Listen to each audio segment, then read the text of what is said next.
idea it is clear. I hope the idea it is clear. Now ikkada చూడండి sir. Right, second question ఇంగ్లీష్లో ఉంది, నేను చక్కగా తెలుగులో ఎక్స్ప్లెయిన్ చేసి క్వశ్చన్ ఎక్స్ప్లెయిన్ చేస్తాను. A takes 4/5 days as B takes.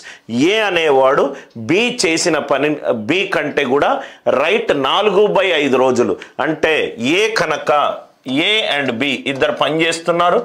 B గనక 5 రోజులు పనిచేస్తే, బి గనక 5 రోజులు పనిచేస్తే ఏ బి పనిచేసిన రోజులకు 4/5 days పనిచేస్తాడు. 4/5 ఆఫ్ 5 ఎంత? 4 days. ఇది ఫస్ట్ స్టేట్మెంట్కి మ్యాథమెటికల్ ఎక్స్ప్రెషన్. ఏ అనేవాడు బి చేసిన పని యొక్క రోజుల్లో 4/5 వంతు చేస్తాడు. 4/5 వంతు చేస్తాడు. అంటే బి అనేవాడు 5 రోజులు పనిచేస్తే ఏ అనేవాడు 4/5 ఆఫ్ 5 4 రోజులు పనిచేస్తాడు. 4 రోజులు పనిచేస్తాడు. 4 రోజులు పనిచేస్తాడు. టైమ్ అండ్ వర్క్లో థంబ్ రూల్ సార్. మీరు ఏ టైమ్ అండ్ వర్క్ ప్రాబ్లమ్స్ చేసినా, మీరు ఏ టైమ్ అండ్ వర్క్ కాలము అండ్ పని ఏ ప్రాబ్లమ్స్ చేసినా, ఏ ప్రాబ్లం చేసినా క్వశ్చన్లో కనుక రోజులు ఇస్తే దాన్ని ఎఫిషియన్సీగా మార్చుకోండి. దాన్ని ఎఫిషియన్సీగా మార్చుకోండి. రైట్, ఎన్ని రోజులు పనిచేశాడు, రోజుకు ఎంత పని చేశాడు. మళ్ళీ రిపీట్ చేస్తున్నాను, ఎన్ని రోజులు పనిచేశాడు అనేది రోజుకు ఎంత పనిచేశాడుగా మార్చుకోండి. రోజుకు ఎంత పనిచేశాడుగా మార్చుకోండి. ఎఫిషియన్సీ అంటే యూనిట్స్ పర్ డే. ఏదైతే డేస్ రోజులు గనక క్వశ్చన్లో ఇస్తే యూనిట్స్ పర్ డేగా మార్చుకోండి. చాలా వరకు క్వశ్చన్లను మనము టైమ్ అండ్ వర్క్ చాలా ఈజీగా పెన్ను పెట్టకుండా సాల్వ్ చేయొచ్చు. Right, days. సపోజ్గా నేను ఒక ప్రాబ్లంని 10 నిమిషాల్లో సాల్వ్ చేస్తున్నాను. నా ఫ్రెండ్ ఏమో ఆ ప్రాబ్లంని 5 నిమిషాల్లో సాల్వ్ చేస్తున్నాడు. వాడు 5 నిమిషాల్లో సాల్వ్ చేసే ప్రాబ్లంని నువ్వు 10 నిమిషాల్లో సాల్వ్ చేస్తున్నారు. అంటే నీ ఫ్రెండ్ నీకంటే ఎఫిషియెంట్.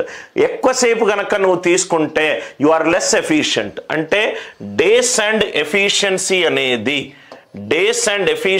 అనేది విలోమంలో ఉంటుంది. విలోమంలో ఉంటుంది. నేను ఒక పనిని ఎక్కువ రోజులు అదే పని చేయడానికి తీసుకుంటున్నా అంటే నేను తక్కువ ఎఫిషియెంట్. ఒక 15 రన్లు కొట్టాను, నా ఫ్రెండ్ ఏమో 5 బాల్లో 8 రన్లు కొట్టాడు. Who is the efficient batsmen? I am the efficient batsmen. రోజులు పెరిగే కొద్దీ రైట్ నా యొక్క ఎఫిషియన్సీ తగ్గుతుంది. ఎఫిషియన్సీ నాది ఎక్కువ ఉందంటే అదే పనిని నేను తక్కువ రోజులో చేస్తాను. టైమ్ అండ్ వర్క్లో ఏ క్వశ్చన్ అయినా డేస్ని ఎఫిషియన్సీగా మార్చుకుంటే చాలు. ఏ 4 రోజుల్లో పనిచేస్తాడు, బి 5 రోజుల్లో పనిచేస్తాడు. నాకు డేస్ ఇచ్చాడు కాబట్టి నేను ఎఫిషియన్సీగా మార్చుకుంటాను. రైట్, ఇది 4:5 రేషియో. ఎఫిషియన్సీ ఏ డే రేషియోలో ఉంటుంది? 5:4లో ఉంటుంది. ఎందుకు సార్? డేస్ అండ్ ఎఫిషియన్సీ అనేది విలోమములో ఉంటుంది. A:B రోజుల్లో 4:5 ఉంటే ఎఫిషియన్సీ 5:4 ఉంటుంది. రైట్, అంటే వీడు 5 యూనిట్లు పర్ డే చేస్తే వీడు 4 యూనిట్లు పర్ డే చేస్తాడు. అంటే ఒక రోజు గడిచిపోయింది. ఒక రోజు గడిచిపోతే ఏ ఏమో 5 యూనిట్లు, బి ఏమో 4 యూనిట్లు, మొత్తం 9 యూనిట్ల పని అయిపోయింది ఒక రోజులో. కానీ నాకు మొత్తం ఎన్ని రోజులు పనిచేయాలన్నాడు? 20/3 రోజులు పనిచేయాలన్నాడు. ఒక రోజుకి ఇద్దరు కలిస్తే 9 యూనిట్ల పని అయిపోతుంది. కానీ నాకు వాళ్ళు మొత్తం ఎన్ని రోజులు పనిచేయాలి? 20/3 రోజులు పనిచేయాలి. అంటే 20/3 × 9 ఎన్ని యూనిట్ల పని చేయాలి? 60 యూనిట్ల పని చేయాలి. 60 యూనిట్ల పని చేయాలి. క్వశ్చన్ ఏమన్నాడు? ఎఫిషియన్సీ ఆఫ్ బి అడిగాడు. ఎఫిషియన్సీ ఆఫ్ బి ఎంత? 4 యూనిట్లు పర్ డే. ఒక రోజు 4 యూనిట్లు పనిచేస్తాడు.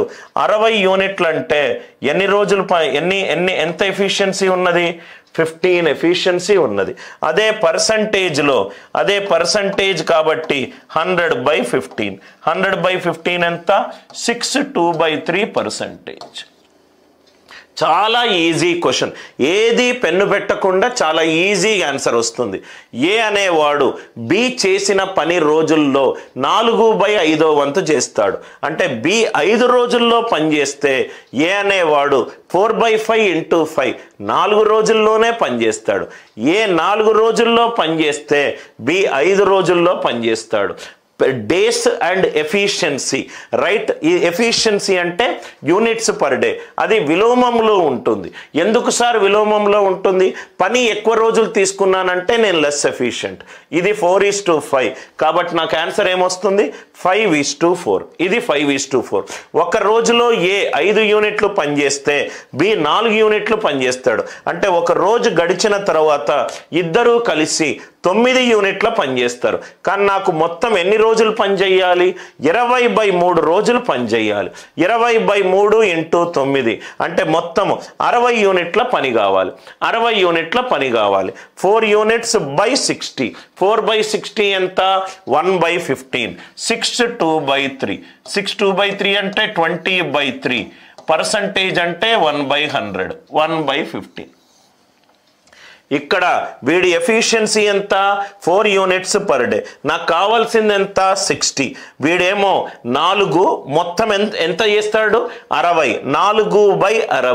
4/60 అంటే వీడి ఎఫిషియన్సీ ఎంత? 1/15. 1/15ని పర్సంటేజ్ రూపంలో ఆన్సర్ ఇచ్చాడు. 6 2/3. 6 3s are 18. 18 + 2 ఎంత? 20. 20/3. 21s are 25s are. ఎప్పుడు క్వశ్చన్లో డేస్ ఇచ్చినా దాన్ని ఎఫిషియన్సీగా మార్చుకోండి. కొన్ని క్వశ్చన్లకు మనకు ఏం చెయ్యకుండానే మనకు ఆన్సర్ ఆప్షన్ ఎలిమినేషన్ వస్తుంది. ఏమీ చెయ్యకుండానే మనకు ఆన్సర్ ఆప్షన్ ఎలిమినేషన్ వస్తుంది. ఇది చూడండి సార్, ఏమీ చెయ్యకుండానే ఈ క్వశ్చన్ చూడండి. దీనికి ఎట్లంటే కొంతమంది ఐ డోంట్ నో, మీరు చేసే పద్ధతి చాలా ఆలోచించకుండా చేస్తున్నారు sir. A can do a work in 16 days. Traditional method ఏం చేస్తారంటే మెథడ్ 1, ఏమో 16 రోజులు పనిచేస్తాడు. ఏమో 16 రోజులు పనిచేస్తాడు అంటే ఒక రోజు వాడు 1/16 పని చేస్తాడు.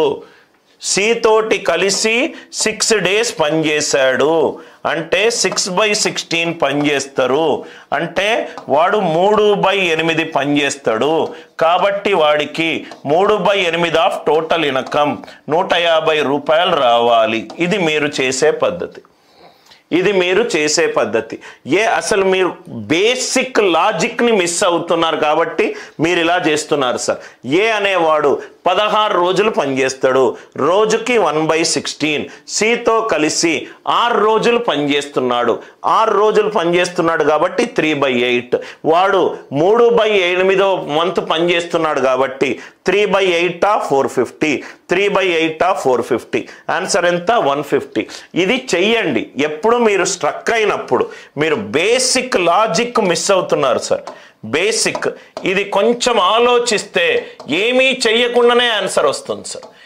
ఏమీ చెయ్యకుండానే మనకు ఇంత క్యాల్కులేషన్ కూడా అవసరం లేదు. ఎన్ని డేస్లో పనిచేస్తున్నారు? 16:24లో పనిచేస్తున్నారు. ఇదేంటి సార్? డేస్ ఎఫిషియన్సీ ఇన్వర్స్లో ఉంటుంది. అంటే ఇది 2:3 అవుతే ఎఫిషియన్సీ 3:2. ఎఫిషియన్సీ 3:2. ఆన్సర్ 3:2 ఫార్ములా ఉండాలి. 3 అంటే 3 మల్టిపుల్ ఉండాలి. ఇది తీసేయండి. 53s are 52s are. Finish answer. 150, 100 and 150. ఏమి ఇదంతా ఎవడు చేయమన్నాడయ్యా నిన్ను? క్వశ్చన్లోనే వాడు అడిగాడు. ఏ అనేది 16 daysలో పనిచేస్తున్నాడు. బి అనేది 24 daysలో పనిచేస్తున్నాడు. 16 రోజులు పనిచేస్తే బి 24 రోజులు పనిచేస్తాడు. అంటే A:B డేస్ ఎన్ని నిష్పత్తిలో ఉంది? 2:3 నిష్పత్తిలో ఉంది. డేస్ 2:3 ఉంటే ఎఫిషియన్సీ ఏ నిష్పత్తిలో ఉండాలి? 3:2. ఆన్సర్ 3:2 రేషియోలో ఉండాలి. Answer exact question, exact answer options. 3:2 నిష్పత్తిలో ఉండాలి. ఫస్ట్ వన్ 3 మల్టిపుల్ అయి ఉండాలి, బి తీసేశాను, సి తీసేశాను, రైట్. దాని తర్వాత 2, సెకండ్ వన్ 2 మల్టిపుల్ అయి ఉండాలి, రైట్. సో ప్రాబబ్లీ మీకు మోర్ దాన్ 1 ఆన్సర్ ఆప్షన్ ఉన్నప్పుడు, అన్ని ఆప్షన్లు 3:2 ఉన్నప్పుడు మీరు ఈ మెథడ్ చేస్తే దానికి ఒక రీజనింగ్ ఉన్నది. ఎగ్జాక్ట్ క్వశ్చన్స్ సార్, మీకు ఎగ్జామ్లో వచ్చిన exact questions with exact answer options. ఎందుకు నేను ఈ పాయింట్ చెప్తున్నాను సార్, ప్రీవియస్ క్వశ్చన్లో మనం ఒక పాయింట్ నేర్చుకున్నాము. ఏం నేర్చుకున్నాము? డేస్ అండ్ ఎఫిషియన్సీ అనేటి ఇన్వర్స్ రేషియోలో ఉంటుంది. డేస్ ఏ రేషియోలో ఇచ్చాడు? 2:3. టైం పీరియడ్ ఏ రేషియోలో ఉంటుంది? 3:2. ఆన్సర్ 3:2. ఏ వాల్యూ ఉంటే ఆ వాల్యూ 3:2. అరే నాకు 3కి ఇక్కడ 7కి సంబంధించి నాకేం కనబడట్లేదు, ఏమీ చేయాల్సిన అవసరం లేదు. 150:100 డేస్ ఎఫిషియన్సీ ఇన్వర్స్ రేషియోలో ఉంటుంది. డేస్ ఎఫిషియన్సీ ఇన్వర్స్ రేషియోలో ఉంటుంది. అందరికీ పాయింట్ అర్థమైంది కదా సార్? అందుకే నేను బాక్స్లో పెట్టాను. ప్రతి ఒక్క క్వశ్చన్ని Anil Nair's way is very logical by nature. First క్వశ్చన్ని అర్థం చేసుకుంటాను. క్వశ్చన్ నాకు అర్థమైపోతే లాజిక్ తనంతట తానే వచ్చేస్తుంది సార్. నాకు క్వశ్చన్ని ఒక మ్యాథ్స్ లాగా కాకుండా ఒక స్టోరీ లాగా నేను అర్థం చేసుకొని ఎక్కడ రూట్ కాజ్ ఉంటే దాని మీదనే నేను చేసుకుంటాను. రూట్ కాజ్ అనాలిసిస్ అనేది నాకు చాలా ఇంపార్టెంట్ సార్.